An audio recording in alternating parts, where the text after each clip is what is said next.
Joining us now is the author of Defeating Jihad and the Distinguished Chair of Military Theory at the Marine Corps University, Dr. Sebastian Gorka. Dr. Gorka, radical Islamists have been telegraphing this very specific attack now for a very long time. Is the West ever going to wake up in terms of what it is that the caliphate means? In other words, there is a purposeful caliphate by radical Islamists that they want Islam and Islamic law to rule the entire world. Do you think most people understand that yet? I think you do, Sean. I think Fox viewers understand it. The military that I have the honor of working with and the FBI agents that I work with, they get it. They get it. That's not the problem. The problem are the decision makers, the people sitting in the White House, the National Security Council, Jay Johnson, the Attorney General. I mean, what is the president going to do tomorrow? Is he going to ban trucks in America? Because that's what he said after Orlando and San Bernardino. We have to ban semi-automatic rifles. I mean, this is the absurd situation. We have a political elite in a fantasy land, and we have you, your viewers, your family, my family, living in the world of the caliphate expanding and taking its war to America and to our allies, Sean. You know, I want to read something to you, Dr. Gorka, as we look at these horrific, evil images. 77 dead, 50 people injured, more carnage, another terror attack. It seems the world does not want to wake up. The president did say a terror attack. He did not say it looks like an Islamic terrorist attack. We'll get to that later tonight. But we have intelligence officials in this country. They drew attention to al-Qaeda in the Arabian Peninsula. And in the fall of 2010, they have an online edition of their propaganda magazine. I know you know it well. It's called Inspire. And it called on their followers to use trucks as killing machines to mow down civilians. And by the way, al-Qaeda and ISIS share the same techniques. The magazine reads, quote, "The idea is to use a pickup truck as a mowing machine, not to mow grass, but to mow down the enemies of Allah. To achieve maximum carnage, you need to pick up as much speed as you can," which, by the way, happened in this case, while still retaining good control of your vehicle.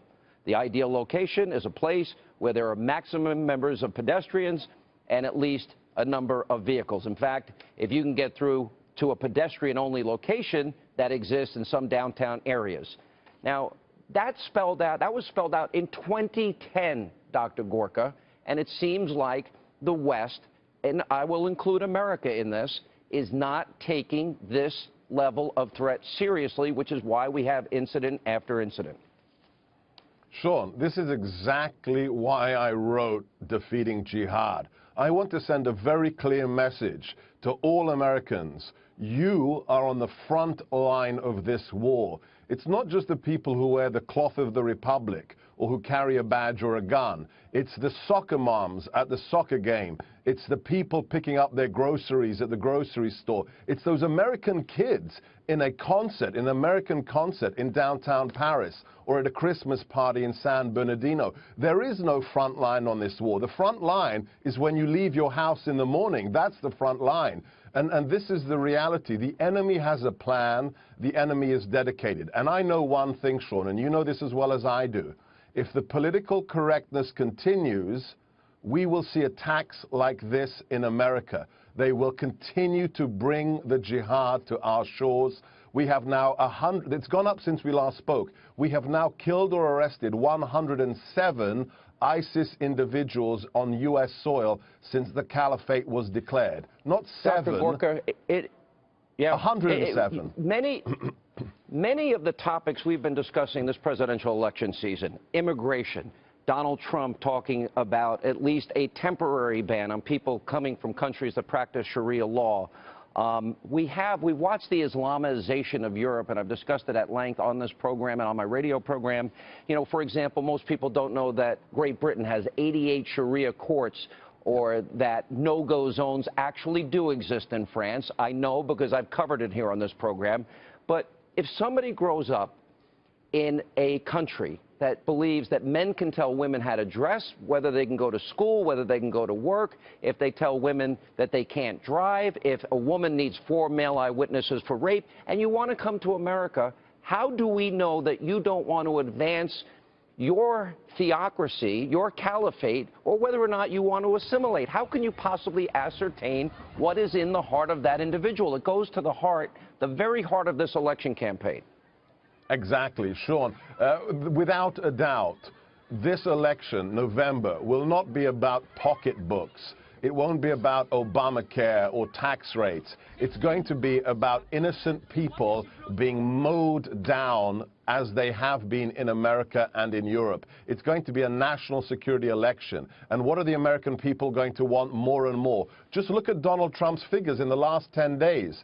His figures are increasing because he says, I'm going to be a law and order candidate and I'm going to fight a war. He is explicit. This is a war. This isn't violent extremism, as the Obama administration would have you believe. It's not about jobs for jihadis. It's about crushing a global conspiracy that wants to enslave or murder us, Sean. And people are ready. After 7 years, they're ready for leadership. I love the fact that you point this out. This is a winnable war. We are talking about the free world and the United States of America and the greatest military on the face of this earth. But it really does highlight, when the president would use the euphemisms, man-caused disasters, overseas contingency operations, workplace violence. Even today, he said, yes, he did say terror. I guess that's a step in the right direction. But he won't recognize Islamic terrorism, which is what this likely is. And then we get to the issue of $150 billion to Iran. And then we get to the issue of pulling out of Iraq early and creating a vacuum in Iraq and Syria for ISIS. And then we get into the issue of the president giving Mohammed Morsi, a former Muslim Brotherhood terrorist, F-16s and $1.5 billion in tanks. And it really does highlight, in retrospect, how dangerous these decisions were, does it not? Oh, completely. I mean, thank you for honing in on the subtitle of my book. Everybody gives me grief that I say the winnable war. But it is winnable if we have American leadership. But to win a war, you need two requirements, Sean. Number one, you have to admit you're at war, which this administration doesn't. And secondly, you have to want to win. And again, if you look at the decisions in Iraq, the decisions in Libya, in Syria, with Iran, it is not about winning. The president has said that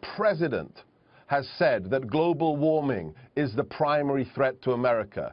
Well, I'd like somebody at a press conference tomorrow to ask him if he still thinks it's global warming that endangers the American citizen.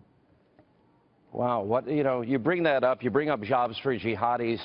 I mean, frankly, I don't have strong enough words to say just how asinine a lot of these policies are and these euphemisms are and these cliched statements of him.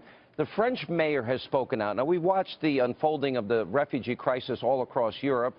We're debating how many people to take into this country. Donald Trump has pointed out that Hillary wants a 550% increase in the number of refugees that we're taking in. Each refugee, by the way, would cost the American taxpayer $20,000. But now the French mayor says no more Muslims. He orders the destruction of certain places where there's over 7,000 Muslims in that particular area. We saw what happened in Germany. We saw what happened in Belgium.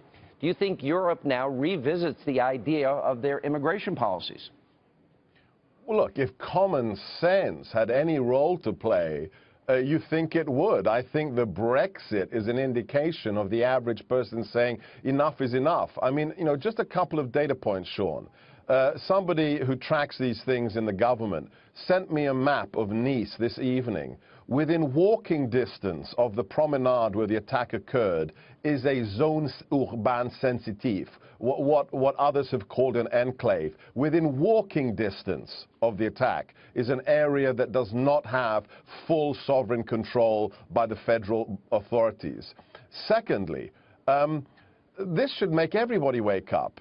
I've been told by a very reliable source that of 2,000 refugees we've let into the country recently from the war zones in the Middle East, once they are given refugee status and handed over to the charities that house them and give them addresses, the federal authorities are not allowed to know the address of where they're living because that impinges upon their privacy rights.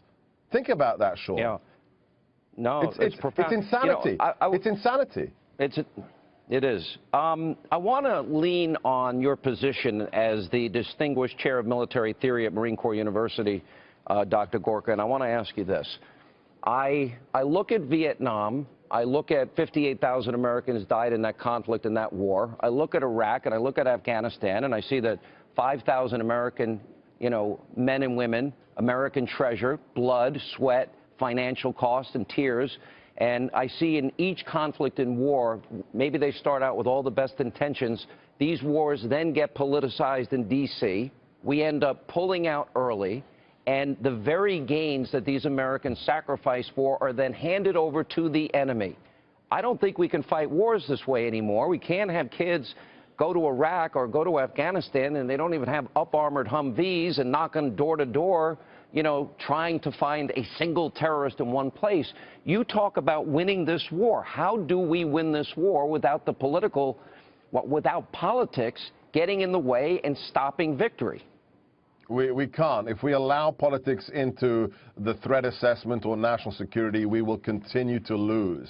The political elite, look, I completely dismiss this conventional wisdom of what is called the CNN effect, that if sooner or later we see too much bloodshed, too many of our Marines or soldiers injured, and then the American public says, enough, bring them home. It's not true, Sean. The American public will support any war that is just if the leadership in Washington explains to them the stakes involved. Look at World War II. We mobilized 12 million Americans to destroy the Nazis. We need the leadership in D.C. to say, look, if we don't win this war, your children may be targeted.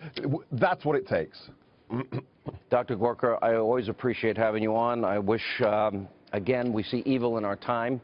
America defeated fascism and Nazism and Imperial Japan, and America can defeat this evil enemy in our time. But we better have the will and the desire and the knowledge and the understanding of what it is we're facing, or we will not win. Dr. Gorka, thank you.